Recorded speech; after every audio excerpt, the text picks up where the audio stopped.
Getting tagged from the other side. A few years ago, a group of friends and I learned about an abandoned local cemetery. We go during the day to check it out. There are about 30 or so gravestones, ranging from 80 years old all the way down to a 5-year-old girl. The newest grave is at least 70 years old. Living in a young town, I realize many suburbs bear the names of these same gravestones. We decide to return later on at night and play hide and seek. When we arrive after dark, my perception of the area totally changes. What was scenic and sort of sad earlier now feels scary.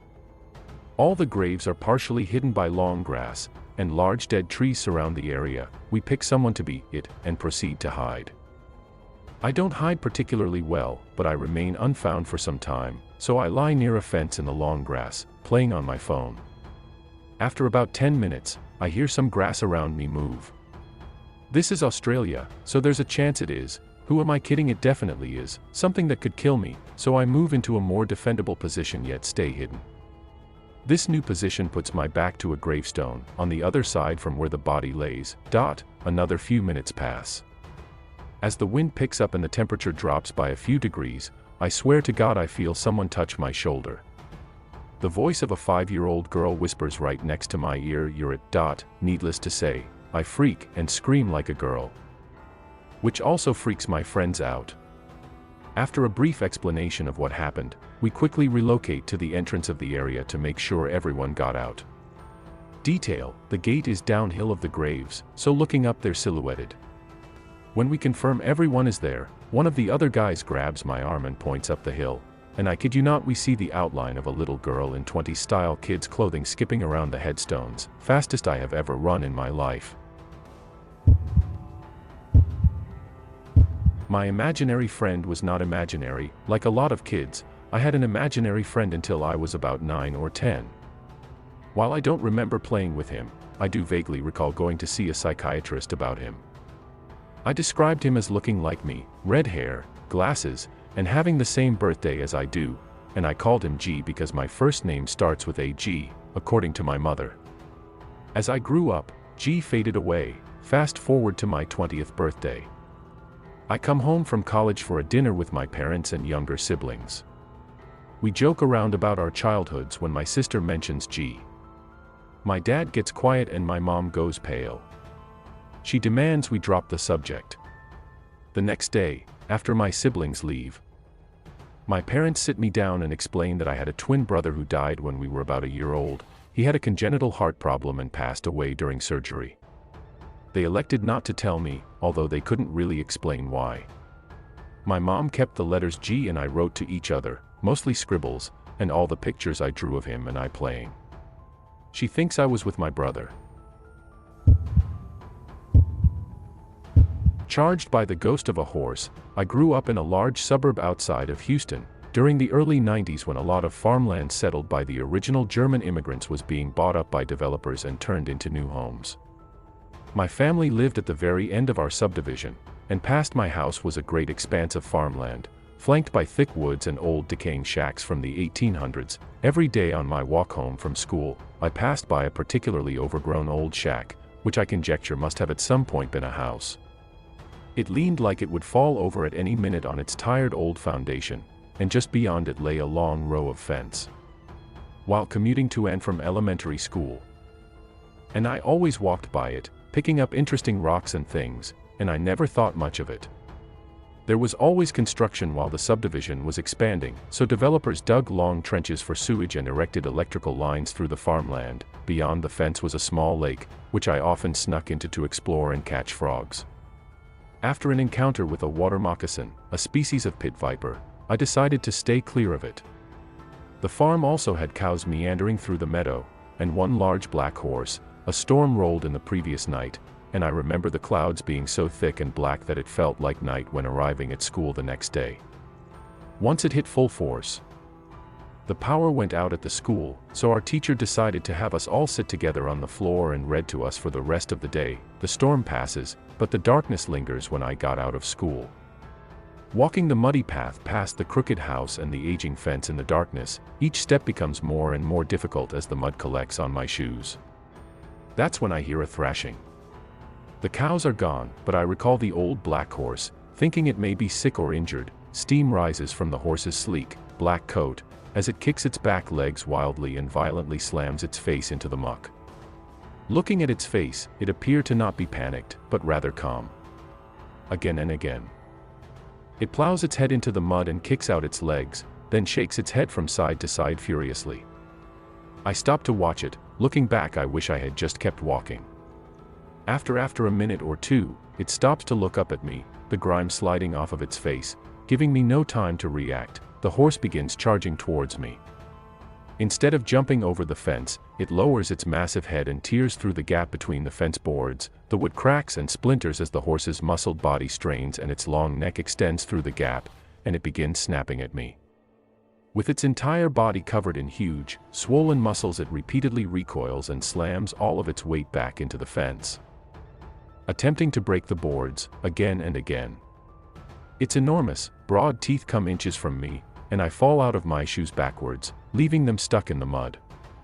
It's a miracle that the fence holds it back. Seeing it up close, I realize the horse is burned, badly.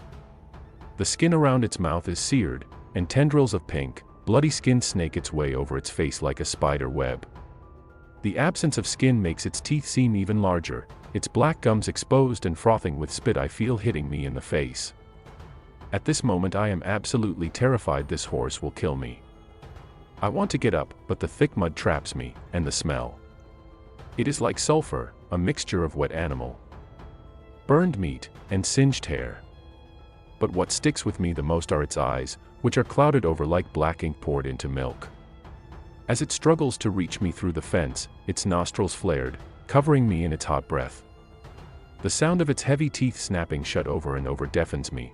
I leave my shoes and run home, and cause my mother to scream at me about the mud when I burst inside. I tell her about the horse that nearly killed me, and that I left my shoes there in the mud. She grabs me by the arm and plans to make me take her back there to get them, but I cry and scream not to go, so she goes alone. When she comes back, she is holding my muddy old sneakers in her hands. And she tells me she saw the horse. It was dead. A farmhand dragged its body behind a tractor, telling my mom that the horse died earlier that day. One of the new power lines running through the meadow knocked over during the storm, and the horse must have been near the lake, because it had been electrocuted and killed. He said it had died instantly beside the lake when the power went out hours ago. Human teeth and nightmares. This isn't something that happened to me, but rather something that happened to my father. My father grew up in a haunted house, creaking floors when no one was there, doors closing by themselves with no impetus, and weirdest of all, my father's sister, my aunt, was strongly plagued with nightmares once they moved into the house, and she was only about 5 at the time. She would scream in her sleep, and wouldn't wake up whenever she was having one of her screaming fits. Her parents tried to wake her up, much of the time with ill success. When she would finally wake up, she would start crying and say, "The man was getting closer to my bed again." She described the man as only having half of a face because part of his head was missing. My father's mother felt disturbed by this, as her child was only 5 at the time, and so she could have gotten these images from any sort of media, as this was long ago. Fast forward to few months later, the nightmares get worse. At this point, her parents attempted therapy, which results in no change whatsoever, but they're getting desperate. A little time later, her mother vacuumed her room, and while doing so heard some larger objects get lodged within the vacuum. She opened the vacuum cleaner bag to see what the objects were. Turns out that the vacuum cleaner sucked up human teeth. A few calls later, they discovered the previous owner of the house shot himself in that very room. I guess they weren't thorough with the cleaning. Needless to say, they moved out as quickly as they could after that. My aunt never experienced nightmares to that extent again.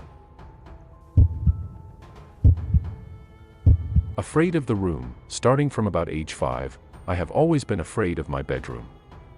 I especially feared the fireplace in the corner, covered in a black metal grate that seemed to disappear when the lights went out. In the dark, I saw people come out of the opening. Though they never looked at me, I think they knew I was there. One figure always came slinking out of the fireplace, a young woman. My family has always been skeptical when it comes to theism/paranormal/etc., so they decided it was just me being a scared kid with an overactive imagination and the dreams would go away, eventually. Every night I became so terrified to go to sleep I fought them, kicking and screaming while saying I didn't want to go to sleep and refused to go until threatened by my parents. I finally convinced them to paint over the metal grate of the fireplace, and to this day it is painted bright white. I continued to be terrified of the room, and eventually, at 14 years old, started sleeping on the floor because the nightmares wouldn't stop. Despite therapy and medication, I was diagnosed with schizoaffective disorder at age 12 because of hallucinating that same woman, red hair, petite, lots of makeup, dark eyeshadow, and bruises all over her face, so swollen it was hard to see her eyes. Last week, my mom finally told me something she avoided telling me for years. While I was still a kid, the fighting over bedtime got so bad that a neighbor heard the screaming. We live in NYC, so she was across the wall. She is about 70 years old and has lived in her apartment long before we moved in, was worried by the screaming because of previous events that took place here. Apparently, a drug dealer lived in our house before we moved in, and committed a murder inside the house, in my room. He beat her to death and stuffed the body in the fireplace.